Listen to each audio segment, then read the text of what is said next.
সন্ধ্যায় ঢাকায় নেমে রাতটা বিশ্রামে কেটেছে। সকাল থেকেই শুরু হয়েছে হামজা চৌধুরীর ব্যস্ততা।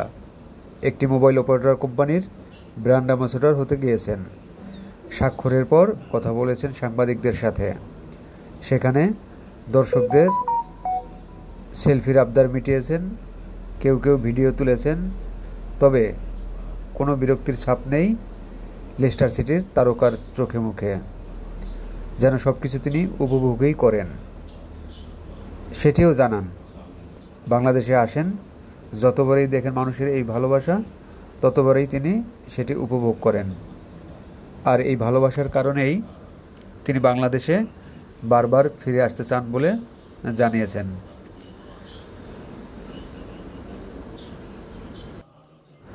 বিকেলে বসুন্ধরা কিংস অ্যারেনায় দলের সঙ্গে প্র্যাকটিস সেশনে অংশ নিয়েছেন হামজা। সেখানে প্রাণবন্ত এক ফুটবলারকেই দেখা গেল। ইংল্যান্ড থেকে ভ্রমণ করে এসেছেন, তারপরে কাজ শুরু করে দিয়েছেন সকাল থেকে।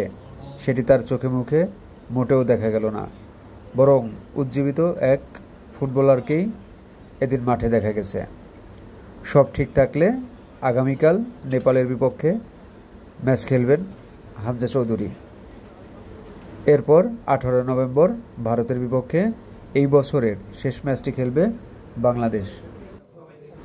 ভারতের বিপক্ষে ম্যাচটি এএফসি এশিয়ান কোয়ালিফায়ার্সের ম্যাচ। যদিও 4 ম্যাচ খেলে অলরেডি বিদায় নিয়েছে বাংলাদেশ, তবে প্রতিবেশী দেশ ভারতের বিপক্ষে সবসময় জয়ের জন্য মরিয়া হয়ে থাকে বাংলাদেশ। এই ম্যাচটি খেলার জন্য এরই মধ্যে হামজার পর চলে এসেছেন সমিত সোম। তিনিও খেলবেন নেপালের বিপক্ষে। নেপাল ম্যাচটি প্রীতি ম্যাচ হওয়ায় সমিত সোমকে খুব সম্ভবত দ্বিতীয়ার্ধে বদলি হিসেবে দেখা যাবে। কেননা কানাডার তীব্র শীত থেকে ঢাকার 25 ডিগ্রি সেলসিয়াস তাপমাত্রায় তাকে মানিয়ে নিতে কিছুটা সময় লাগতে পারে। একদিন প্র্যাকটিস করেই ফুল ম্যাচ খেলানোর রিস্ক নেবে না কোচ কাবরেরা।